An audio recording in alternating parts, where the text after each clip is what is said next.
Welcome to this journey through one of the most unsettling cases recorded in the history of California's goldfields. Before we begin, I invite you to leave in the comments where you are watching from and the exact time you are listening to this narration. We are interested in knowing to what places and at what moments of the day or night these documented accounts reach. The autumn of 1849 brought an unusual silence to the mining camp near Sutter's Mill. It was the kind of silence that made seasoned prospectors pause mid-swing with their pickaxes, listening for something they could not name. Among the weathered faces and calloused hands that worked the claims along the American River, one stood out not for her strength, but for her persistence. Lydia Margaret Fairbanks had arrived that September, with her brother Thomas, carrying nothing but determination and a worn leather satchel that had belonged to their father. The discovery that would change everything happened on October 13th, 1849. According to the camp records kept by surveyor James Mackenzie, Lydia had been working a claim approximately 200 yards downstream from the main camp when she unearthed what witnesses described as the largest single nugget found in that stretch of river. The nugget, later estimated to weigh 7 pounds and 3 ounces, gleamed with an almost unnatural brilliance in the pale morning light. What happened next would puzzle investigators for decades. Within 72 hours of her discovery, Lydia Fairbanks vanished without a trace, leaving behind only her tools, her tent, and a half-finished letter to their sister back in Massachusetts. The letter, found by Thomas 3 days after her disappearance, contained a single disturbing line. "I have learned something about the earth here that I wish I had not." The camp near Sutter's Mill had grown rapidly that year, swelling from a handful of prospectors to nearly 300 souls by the time of Lydia's arrival. The Fairbanks siblings had traveled from Springfield, Massachusetts, following reports of gold that had reached the East Coast through newspaper accounts and letters from successful miners. Thomas, 32 years old and recently widowed, had convinced his younger sister to join him in what he called their final chance at fortune. Lydia had always been different from other women of her time. At 28, she remained unmarried by choice, having rejected 3 suitors back in Massachusetts. She possessed an unusual interest in geology, having spent countless hours in her youth collecting rocks and minerals along the Connecticut River. Her father, a school teacher, had encouraged this fascination, teaching her to identify different types of stone and metal. This knowledge served her well in the goldfields, where she quickly gained a reputation for finding color in places other prospectors had abandoned. The siblings had established their camp in a relatively isolated section of the river, about a quarter-mile from the main settlement. Thomas focused on placer mining in the shallower waters, while Lydia preferred to work alone among the larger boulders where the water ran deeper and faster. She had fashioned her own tools, modifying a standard pan with small notches that helped her separate the finest particles of gold from river sediment. Camp records show that Lydia had been increasingly successful in her prospecting efforts throughout September and early October. She had accumulated nearly 4 ounces of gold dust and small nuggets, a considerable fortune for a single miner working alone. Other prospectors began to take notice of her methods, though few approached her directly. There was something about Lydia's intensity, her way of studying the riverbank as if reading a book written in stone and water, that made even the most sociable miners keep their distance. The morning of October 13th dawned cold and clear, with frost coating the camp's canvas tents and wooden structures. Thomas later told investigators that his sister had risen before dawn, as was her custom, and had taken her tools to a section of the riverbank she had been examining for several days. This particular area lay in the shadow of a steep granite outcropping, where centuries of erosion had carved deep pools among the rocks. According to Thomas's statement given to Territorial Marshal William Patterson in November of 1849, Lydia had been excited about something she had discovered in that section of river. She had spoken of finding unusual markings in the rock formations and had spent several evenings by lamplight sketching what she observed. These sketches, Thomas noted, had disappeared along with his sister. The discovery of the 7-pound nugget occurred sometime between dawn and mid-morning on that October day. The first witness was a prospector named Samuel Dutch, whose claim lay within sight of Lydia's work area. Dutch later testified that he heard what he described as a sound like breaking glass coming from the direction of the granite outcropping, followed by an exclamation that might have been surprise or alarm. When Dutch investigated, he found Lydia standing waist-deep in the river, holding something that caught the morning sunlight like a piece of captured fire. The nugget was unlike anything the experienced miners had seen in the region. Most gold found near Sutter's Mill came in the form of fine dust or small flakes, occasionally accompanied by nuggets weighing an ounce or two. This specimen was not only massive, but possessed an unusual purity that made it seem almost luminous. News of the discovery spread through the camp within hours. By afternoon, nearly 50 miners had gathered to examine Lydia's find. The nugget measured approximately 4 inches in length and 2 inches at its widest point, with a surface texture that several witnesses described as too smooth for natural gold formation. Camp assayer Robert Morrison, who examined the specimen that evening, confirmed its authenticity, but noted several peculiar characteristics that he could not explain. Morrison's notes, preserved in the California State Archives, describe the nugget as exhibiting a crystalline structure inconsistent with placer deposits found in this region. He further noted that the gold appeared to have been formed under conditions of extreme heat and pressure that would not typically occur in a riverbed environment. Most disturbing to Morrison was his observation that the nugget seemed to retain heat longer than expected, remaining warm to the touch even hours after being removed from the cold river water. The celebration that followed Lydia's discovery was subdued by camp standards. While such a find would normally have triggered a night of drinking and storytelling, several miners reported feeling uneasy about the nugget's appearance and the circumstances of its discovery. A prospector named Martin Reeves, whose claim was located upstream from Lydia's, mentioned hearing sounds like voices coming from the granite outcropping throughout the afternoon, though no one was visible in that area except for Lydia herself. As evening approached on October 13th, Lydia retired to her tent with the nugget secured in a wooden box that had once contained her father's surveying instruments. Thomas later recalled that his sister seemed unusually quiet during their evening meal, responding to his questions about her plans for the gold with vague statements about needing time to think. She spent several hours that night writing by lamplight, though Thomas could not see what she was documenting. The last confirmed sighting of Lydia Fairbanks occurred at approximately 6 o'clock in the morning on October 14th.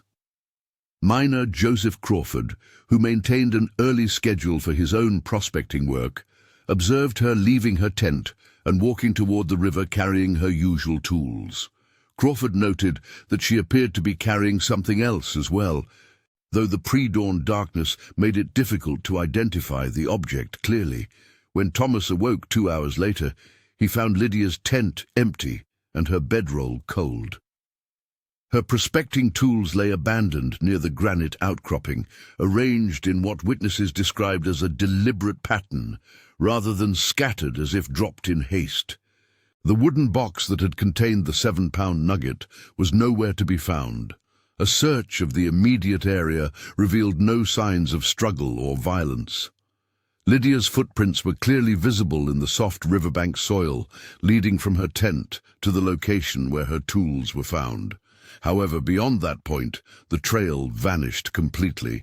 The granite outcropping provided too hard a surface to retain footprints, and the swift-moving river offered no clues about what might have happened to the missing woman. Thomas organized a search party that included 23 miners from the surrounding claims.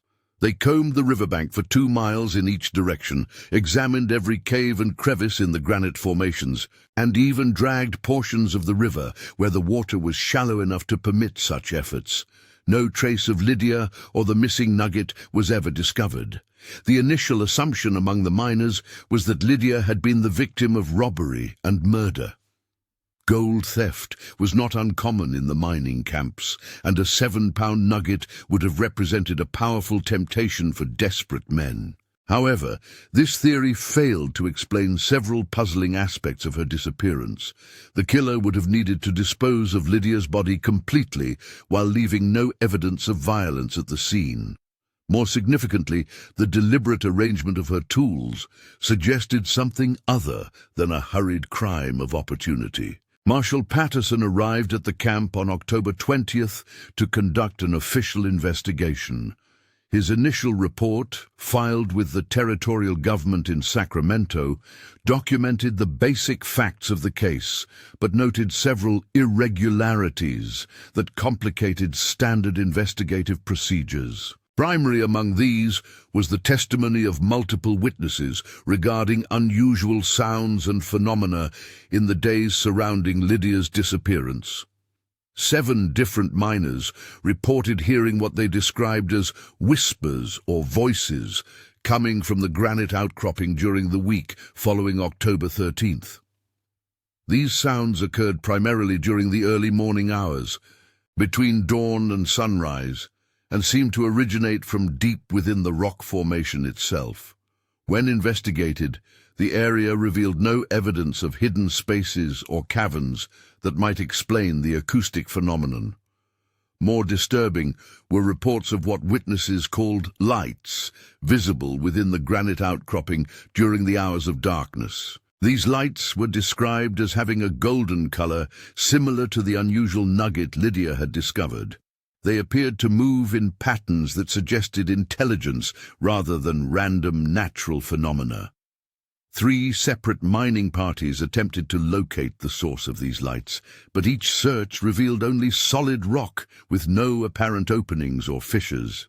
The partial letter found in Lydia's tent became a crucial piece of evidence in Patterson's investigation. The letter, addressed to the sibling's sister Hannah in Springfield, Massachusetts, began with routine updates about their mining efforts and living conditions. However, the final paragraph, written in what handwriting experts confirmed was Lydia's script, took on a dramatically different tone. The complete text of the final paragraph read, "Dear sister, I must confess that our work here has revealed something I fear we were never meant to discover. The earth itself seems different in this place, as if it remembers things that happened long before any white man set foot in California. I have learned something about the earth here that I wish I had not. The gold we seek may not be worth the price demanded for its taking. I pray that my concerns prove unfounded, but I feel compelled to record my observations should anything untoward occur." The letter ended abruptly at that point, with no signature or closing remarks. A detailed analysis of the ink and paper revealed that the final paragraph had been written several hours after the rest of the letter, suggesting that Lydia had returned to add these thoughts after initially completing her correspondence. Marshal Patterson's investigation expanded to include interviews with Native Americans from the local Maidu tribe, who had historical knowledge of the region before the arrival of white settlers. These conversations, conducted through interpreters, revealed legends about the granite outcropping that proved deeply unsettling. According to tribal elder Joseph Winnemucca, the Maidu had long considered the area near the outcropping to be cursed ground. Their oral traditions spoke of a time, generations before European contact, when tribal members had discovered tears of the sun in that section of river. However, those who claimed these golden tears were said to have vanished during the night, leaving behind only their belongings and the sound of their voices calling from within the stones. Winnemucca's testimony, recorded in Patterson's official report, included a warning that had been passed down through Maidu generations. The earth remembers what was taken from it, and it will call for the return of what is owed.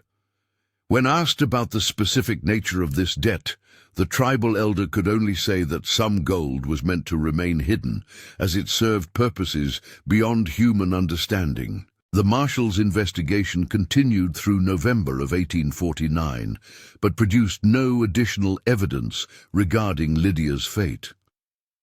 Patterson's final report concluded that while foul play could not be definitively ruled out, the case presented circumstances that challenged conventional explanations. He noted that the complete disappearance of both Lydia and the 7-pound nugget, combined with the unusual acoustic and optical phenomena reported by multiple witnesses, suggested the involvement of factors beyond normal criminal activity. Winter brought new challenges to the mining camp near Sutter's Mill. The American River swelled with rain and snowmelt, making prospecting impossible for months at a time.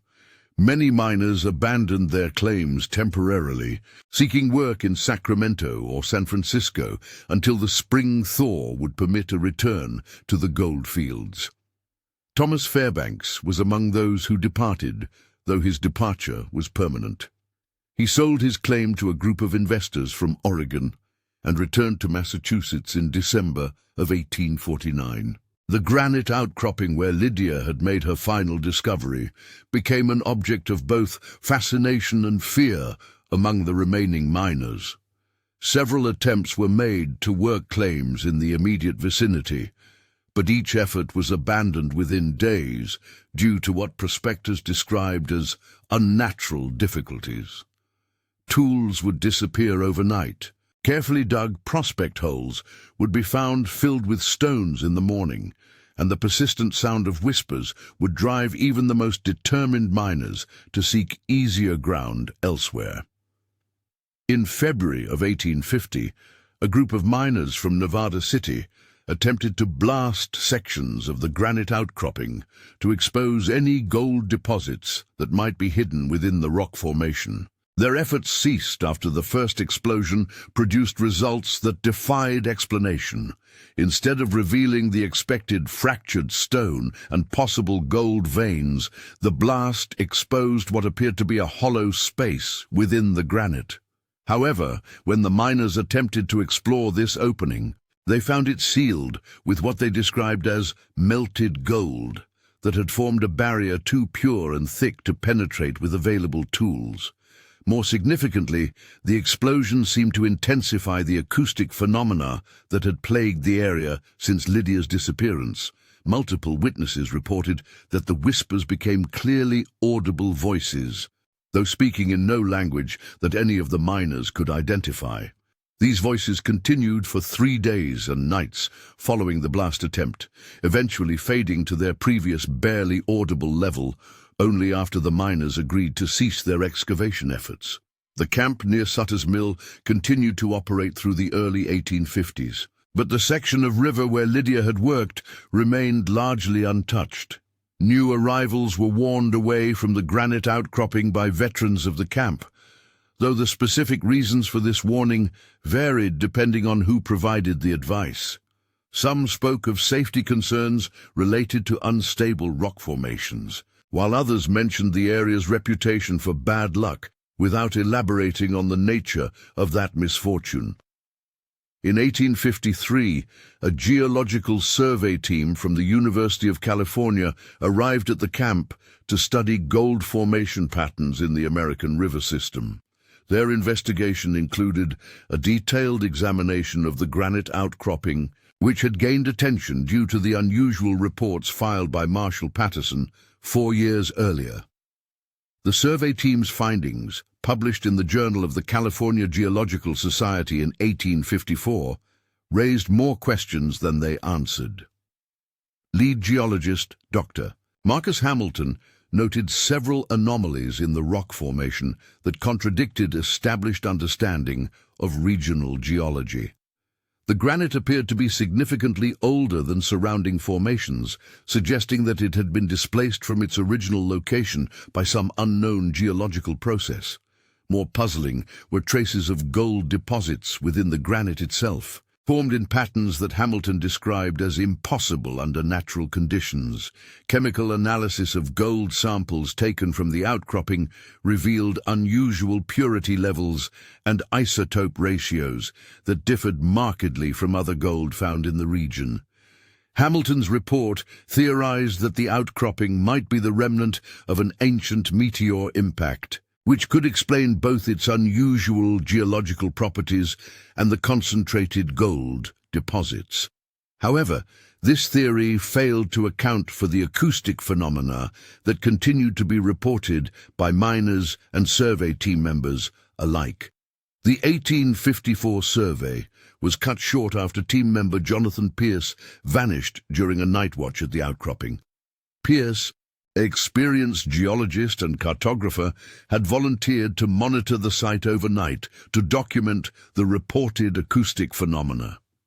His colleagues found his equipment and notes arranged in a careful pattern near the granite formation the following morning. But Pierce himself was never seen again. Like Lydia Fairbanks 5 years earlier, he had vanished without leaving any trace of struggle or indication of his intended destination. Dr. Hamilton's expedition departed the site within 24 hours of Pierce's disappearance, and the University of California declined to authorize any further studies of the granite outcropping. Hamilton's published report made no mention of Pierce's fate, noting only that the expedition had been concluded earlier than planned due to logistical considerations.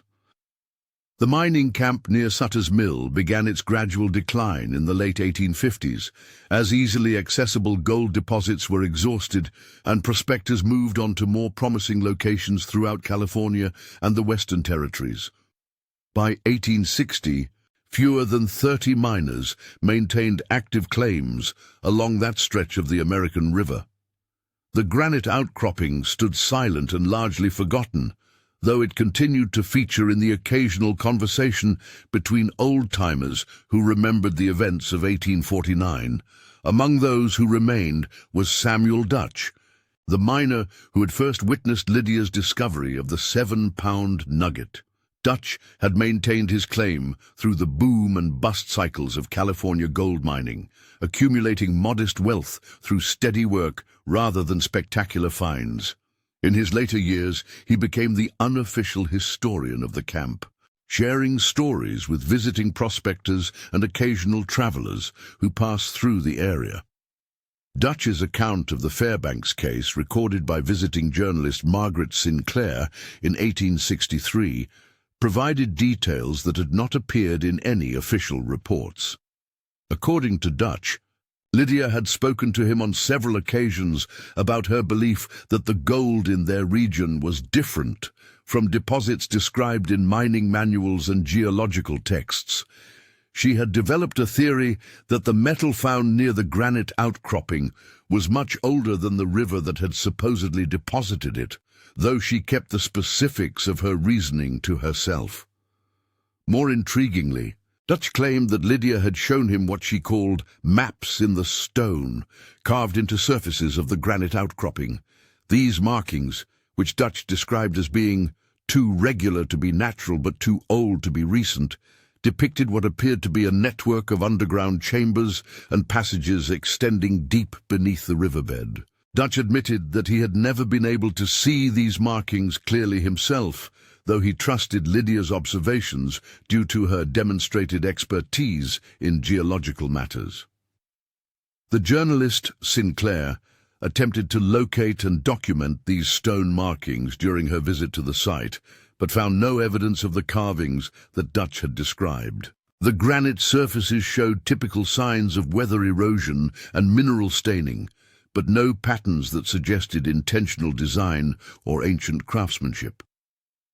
Dutch suggested that the markings might only be visible under specific lighting conditions or from particular angles, though multiple attempts to verify this theory proved unsuccessful. In 1864, The American Civil War brought changes to California that affected even the remote mining camps of the Sierra Nevada foothills. Many younger miners enlisted in military service, while others sought more reliable employment in the growing cities of the coast. The camp near Sutter's Mill lost nearly half its remaining population during this period, leaving only the most committed prospectors and those too old or infirm to seek opportunities elsewhere.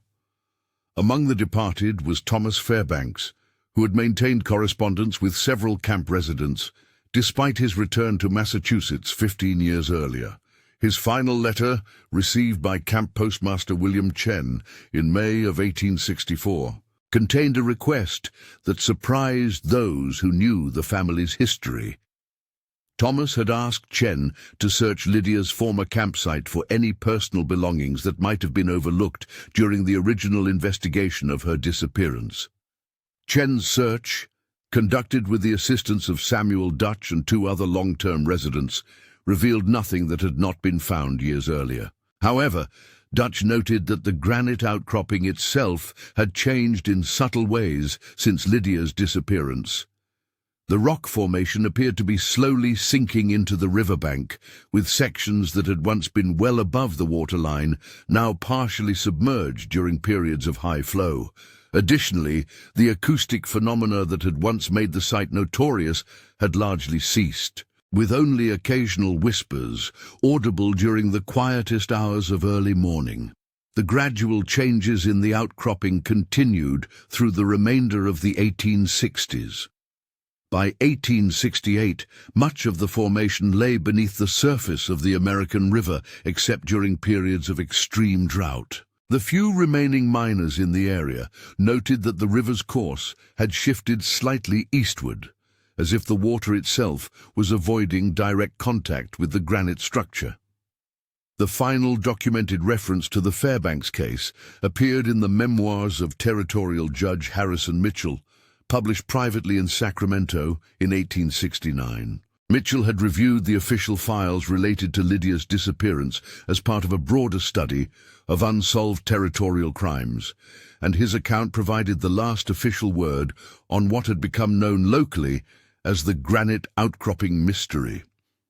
Judge Mitchell's analysis focused on the legal and procedural aspects of Marshal Patterson's investigation, noting that the case had been handled competently according to the standards of frontier law enforcement.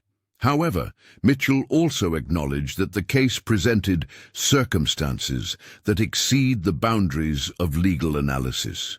His memoirs included a thoughtful discussion of how frontier communities dealt with events that challenged their understanding of natural law and human experience. The judge's most significant contribution to the historical record was his discovery of a previously unknown document in the territorial archives. This document, a letter written by an unnamed Maidu tribal member to a Catholic mission in Sacramento, provided additional context for the warnings that tribal elder Joseph Winnemucca had shared with Marshal Patterson nearly 20 years earlier. The letter, written in broken Spanish and translated by mission priests in 1867, described a ceremony that had been performed by Maidu spiritual leaders following Lydia's disappearance. According to the writer, tribal elders had conducted a ritual designed to close the door that had been opened by the discovery and removal of gold from the granite outcropping. The ceremony had required the participation of shamans from 3 different tribes and had lasted for 4 days and nights. The letter writer claimed that the ritual had been successful, as evidenced by the gradual cessation of supernatural phenomena at the outcropping site. However, the writer also warned that the door could be reopened if anyone else attempted to extract gold from the granite formation or disturb the geological structure through blasting or excavation. The letter concluded with a plea for Catholic authorities to ensure that the site remained undisturbed, as the consequences of future interference could affect the entire region rather than just the immediate area. Judge Mitchell's memoirs noted that territorial officials had filed this letter without taking any action on its recommendations, presumably dismissing it as superstition rather than actionable intelligence. Mitchell himself took a more nuanced view, suggesting that the correlation between the reported ceremony and the decline of unusual phenomena at the outcropping site deserved serious consideration regardless of one's beliefs about supernatural causation. The mining camp near Sutter's Mill was officially abandoned in 1869 when the last claim holders sold their properties to a lumber company that intended to clear the area for timber harvesting.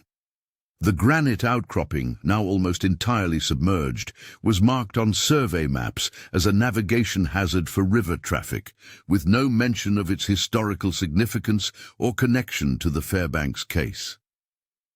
Samuel Dutch, the last surviving witness to Lydia's discovery of the 7-pound nugget, moved to a retirement home in Sacramento that same year.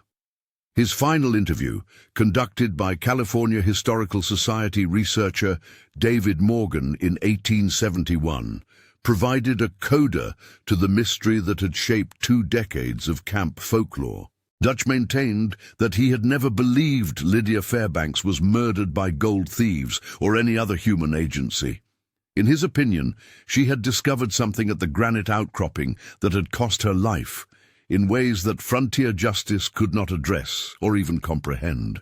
He suggested that her fate was connected to the unusual properties of the gold she had found, and though he could offer no specific explanation for how or why this connection had proved fatal.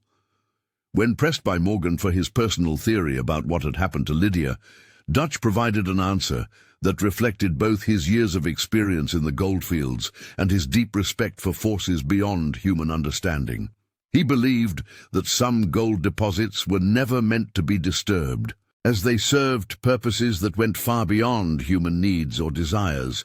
Those who found such deposits faced a choice between returning them to the earth and accepting consequences that no living person could fully foresee. Dutch claimed that Lydia had understood this choice and had attempted to return the 7-pound nugget to its proper place within the granite outcropping. However, her efforts had come too late to prevent the awakening that her discovery had triggered.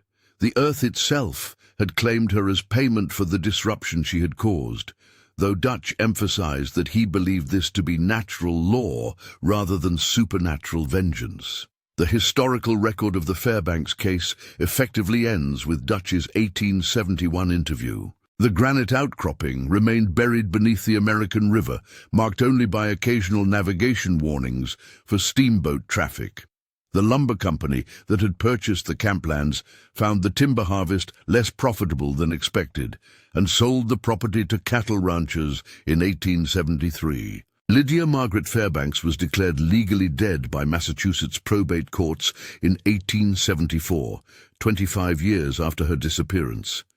Her estate, consisting primarily of a small inheritance from their father's estate, was distributed to surviving relatives according to state intestacy laws. No mention was made of the 7 pounds of gold she had discovered, as no official record existed of her ownership of that particular specimen.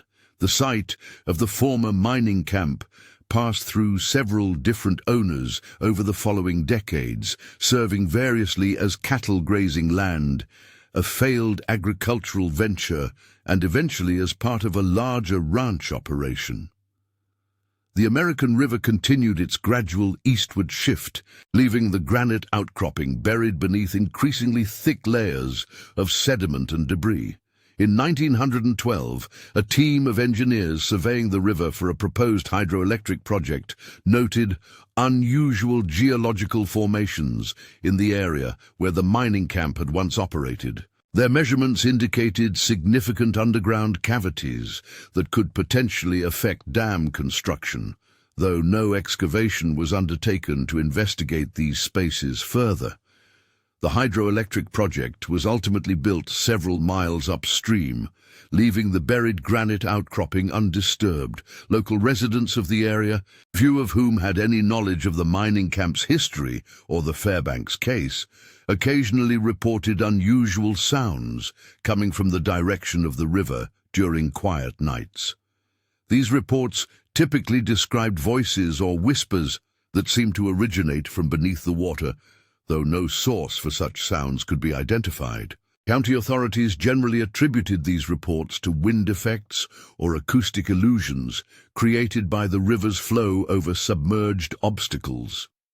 The Fairbanks case gained brief renewed attention in 1938, when California historian Dr. Robert Henley included it in his comprehensive study of unsolved disappearances from the gold rush era. Henley's research added no new factual information to the historical record, but his analysis placed Lydia's fate in the context of similar cases from throughout the gold mining regions of the American West.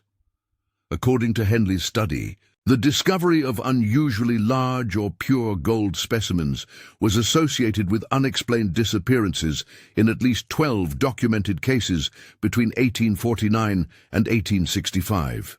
In each instance, the discoverer vanished within days of their find, leaving behind their gold and personal belongings arranged in deliberately organized patterns. Henley noted that these cases shared several common elements. Discovery sites were typically located near unusual geological formations. Witnesses reported supernatural phenomena in the vicinity of the disappearances, and local Native American tribes possessed legends warning against disturbing gold deposits in those specific areas. Henley's analysis suggested that these disappearances might be connected to geological processes that were not understood by 19th-century science. He theorized that certain gold deposits might be associated with unstable underground cavities or gas emissions that could pose lethal risks to anyone who disturbed them. However, this theory failed to explain the organized arrangement of personal belongings found at each disappearance site, which suggested deliberate human action rather than accidental death.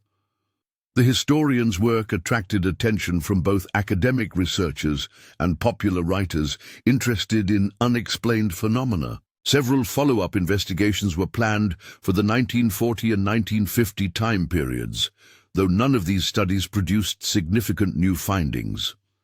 The onset of World War II effectively ended academic interest in historical mysteries that lacked immediate practical applications.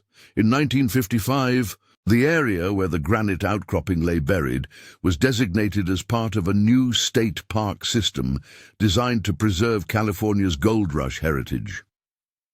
The park's interpretive materials made no mention of the Fairbanks case or any unusual events associated with the location, focusing instead on the broader story of gold mining and westward expansion during the mid-19th century. Park rangers occasionally fielded questions from visitors who had heard local stories about strange sounds or lights associated with the river. But these inquiries were typically redirected toward the park's official historical narrative. A small section of the American River was designated for recreational gold panning, though this activity was limited to areas well downstream from the buried granite outcropping. The most recent documented reference to the Fairbanks case appeared in 1962 when park historian Janet Crawford discovered Samuel Dutch's final interview in the California Historical Society archives. Crawford's brief article in the Society's quarterly bulletin noted the case as an example of how frontier communities dealt with unexplained events, but made no attempt to investigate or verify any of the claims from historical sources. Crawford's article concluded with an observation that reflected the distance of more than a century between the events themselves and contemporary understanding. She noted that while modern science could potentially explain many of the phenomena reported by 19th-century witnesses, the complete disappearance of Lydia Fairbanks and the 7-pound nugget remained as mysterious as it had been to Marshall Patterson in 1849. The granite outcropping lies buried still beneath the American River, marked on recent geological surveys as an anomalous formation of undetermined composition and extent. The river continues its slow eastward migration, depositing additional layers of sediment that ensure the formation will remain undisturbed for the foreseeable future. Visitors to the state park walk along trails that pass within yards of where Lydia Fairbanks made her final discovery, though nothing in the peaceful landscape suggests the events that unfolded there more than a century ago. The American River flows quietly over its secrets, carrying the mountain's gold toward the distant sea, while the earth below remembers what was taken and what was owed. On certain nights, when conditions are right and the river runs low enough to expose the higher stones, park rangers report that visitors occasionally ask about voices they believe they've heard coming from the water. These reports are logged and filed according to standard procedures, then forgotten until the next such inquiry arrives. The rangers' responses follow established protocols. Such sounds are likely caused by water flowing over submerged obstacles, creating acoustic effects that can seem remarkably similar to human speech.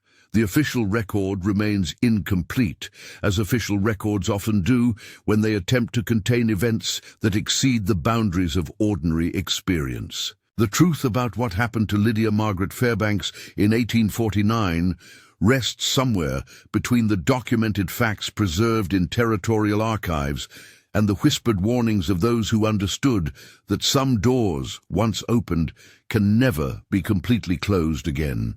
Perhaps the earth itself knows what became of the woman who found its hidden treasure and learned too late that some discoveries carry prices that no human wealth can ever repay. In the silence beneath the flowing water, where gold dust settles into patterns that follow laws older than human understanding, the granite remembers what it witnessed and waits for time to complete what was begun on that October morning so many years ago. The years passed like water over stone, wearing away the sharp edges of memory while leaving the deeper impressions untouched. By 1968, the centennial of the camp's abandonment approached with little fanfare or recognition. The state park system had grown to encompass thousands of acres along the American River, transforming what had once been isolated mining claims into managed recreational areas that attracted families and casual gold panners from throughout California. It was during this centennial year that the river revealed what it had been hiding for nearly 12 decades. An unusually dry winter had reduced the American River to its lowest levels in recorded history, exposing sections of the riverbed that had not seen daylight since the 1870s. Park maintenance crews working to clear debris from newly exposed areas discovered what appeared to be artificial structures buried beneath decades of accumulated sediment. The initial discovery was made by maintenance supervisor Frank Rodriguez, who noticed geometric patterns in what had appeared to be natural rock formations. Upon closer examination, these patterns revealed themselves to be carefully fitted stone blocks, arranged with a precision that suggested skilled craftsmanship rather than random geological processes. The blocks formed what appeared to be the outline of a rectangular chamber, approximately 8 feet in length and 4 feet in width. Rodriguez reported his discovery to Park Administration, which initiated a careful excavation under the supervision of archaeologist Dr. Ellen Morrison from the University of California at Davis. Dr. Morrison's team spent 3 weeks methodically clearing sediment from the site, revealing a structure that defied easy categorization within the known history of the region. The chamber proved to be constructed entirely of granite blocks that matched the composition of the legendary outcropping described in 19th-century mining records. However, the blocks showed evidence of sophisticated quarrying and shaping techniques that would have been beyond the capabilities of Gold Rush-era miners. More puzzling was the chamber's apparent age, which carbon dating of organic materials found within the structure suggested preceded European arrival in California by several centuries. Inside the granite chamber, Dr. Morrison's team made discoveries that challenged their understanding of both the site's history and the Fairbanks case itself. The chamber contained what appeared to be a deliberate arrangement of objects, placed with careful attention to their positioning and relationship to one another. At the center of the arrangement lay two items that immediately connected the find to the century-old mystery. A wooden box bearing the initials LF carved into its lid, and a metallic object that proved to be gold of extraordinary purity. The wooden box matched descriptions from the 1849 reports of the container in which Lydia Fairbanks had secured her 7-pound nugget. Inside the box, wrapped in what remained of a deteriorated leather pouch, the excavation team found personal items that had belonged to the missing woman: a compass bearing her father's initials, a small leather-bound journal with entries dating from September 1849, and a piece of jewelry that Thomas Fairbanks had described in his original statement to Marshal Patterson. The gold object found alongside Lydia's belongings presented even greater mysteries than its presence in the underground chamber. The specimen measured approximately 6 inches in length and 3 inches in width, significantly larger than the 7-pound nugget described in historical accounts. Chemical analysis revealed gold purity levels that exceeded anything found naturally in California deposits, with trace elements that suggested formation processes unknown to modern geological science. Most remarkably, the gold specimen exhibited properties that conventional metallurgy could not explain. The metal maintained a consistent temperature several degrees above ambient air temperature, regardless of environmental conditions. When exposed to various forms of radiation and electromagnetic fields, the specimen produced measurable energy outputs that suggested it was not merely storing but actively generating thermal energy through unknown mechanisms. Dr. Morrison's preliminary report, filed with the California Department of Parks and Recreation in October 1968, noted that the chamber appeared to have been deliberately sealed, using techniques that had preserved its contents for an extended period. The sealing method involved a form of mineral cement that incorporated local granite dust with binding agents that had not yet been identified through chemical analysis. More significantly, the chamber's construction and contents suggested that it had been created specifically to contain Lydia Fairbanks' discovery.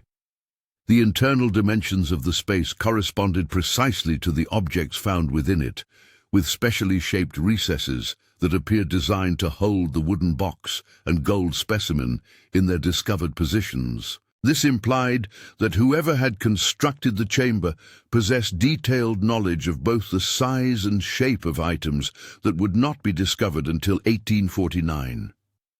The excavation team's work was complicated by phenomena that echoed the reports from Marshal Patterson's original investigation. Team members working night shifts reported hearing sounds that seemed to originate from within the granite chamber itself, despite the fact that the structure was solid stone with no apparent cavities or acoustic chambers.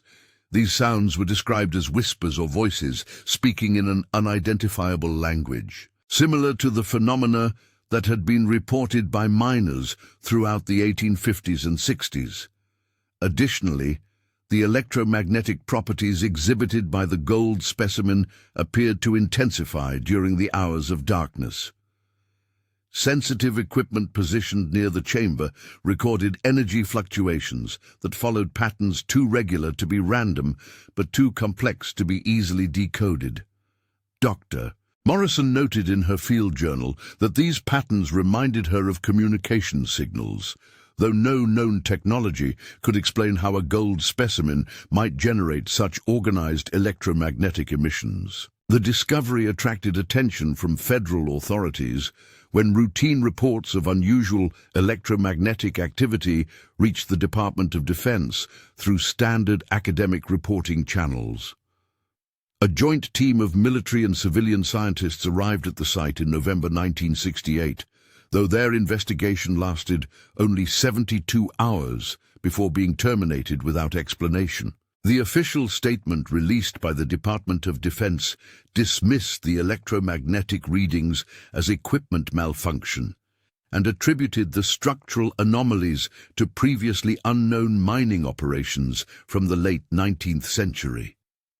All materials recovered from the chamber were classified as historical artifacts and transferred to federal custody for preservation and further study. The excavation site was refilled with concrete and designated as off-limits to future archaeological investigation. Dr. Morrison's research team was required to sign confidentiality agreements that prohibited public discussion of their findings for a period of 25 years. The preliminary report she had filed with state authorities was withdrawn from circulation, and copies were reportedly destroyed. Morrison herself transferred to a position with the Smithsonian Institution in Washington, D.C., where she focused her research on conventional archaeological subjects with no apparent connection to unusual phenomena. The federal intervention effectively ended official investigation into the Fairbanks case and its connection to the granite chamber discovery. However, the brief period of excavation activity had attracted attention from local residents and amateur historians who had maintained interest in the century-old mystery. Several individuals managed to photograph portions of the excavation site and the objects recovered from the chamber before federal authorities restricted access to the area. These photographs, circulated through networks of local history enthusiasts, provided the only remaining documentation of what had been found beneath the American River.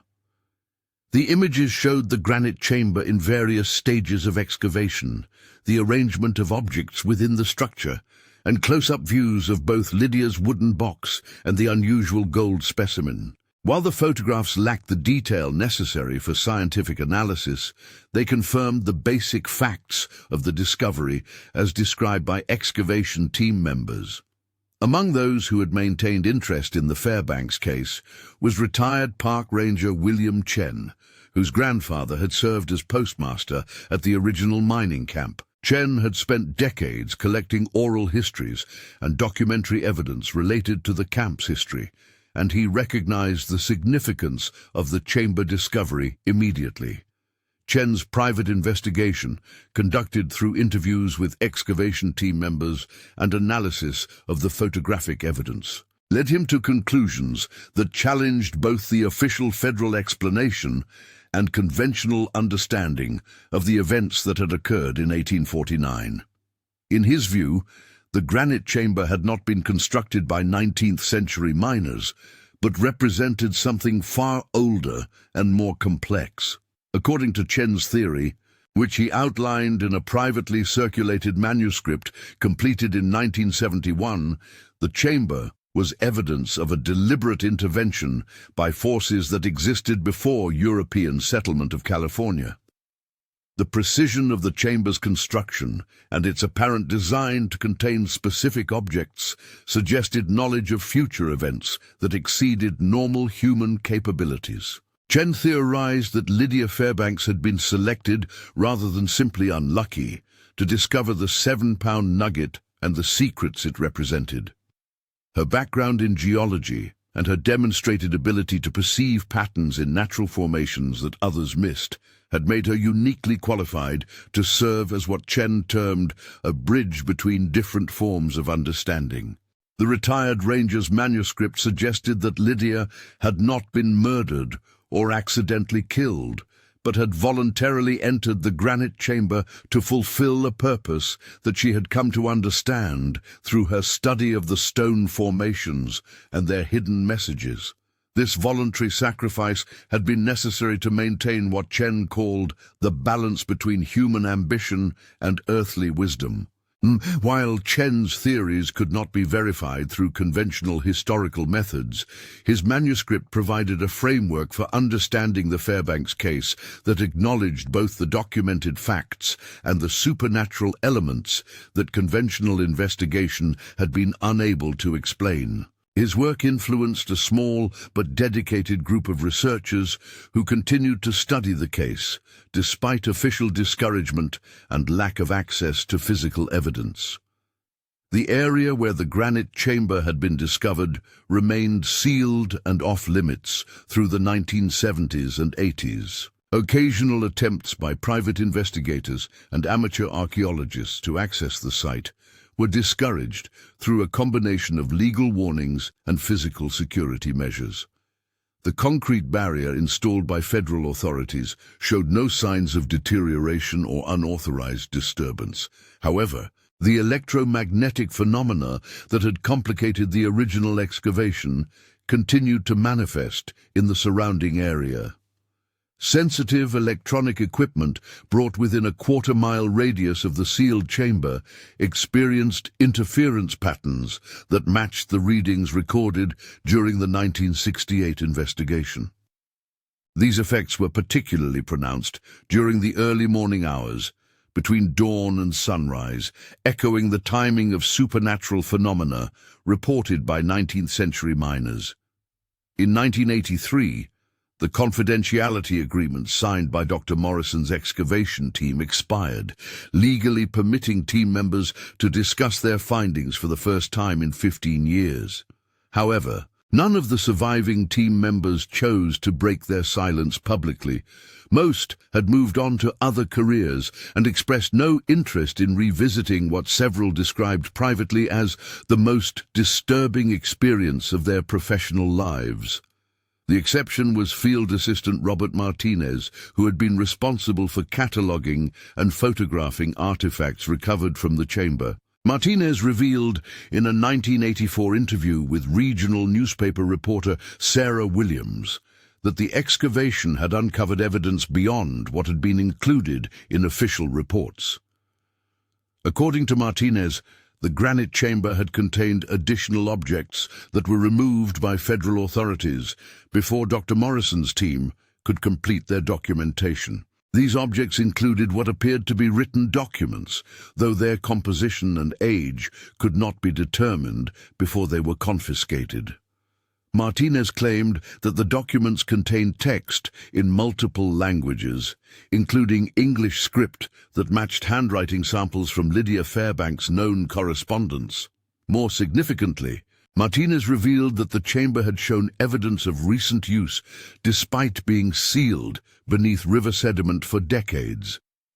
The wooden box containing Lydia's personal effects appeared to have been placed in the chamber much more recently than the chamber's construction, suggesting that the structure had been accessed through unknown means after Lydia's disappearance in 1849. Martinez's revelations prompted renewed interest in the Fairbanks case among researchers and journalists, though federal authorities declined to comment on his claims or provide access to the materials that had been removed from the site. The concrete barrier remained in place, and official policy continued to classify the chamber discovery as a closed, historical matter with no ongoing significance. The American River continues to flow past the sealed chamber, carrying mountain snowmelt toward the Pacific Ocean as it has for millennia. The water's surface reflects sky and clouds with the same indifference it showed to the struggles of 19th-century miners and the questions of 20th-century investigators.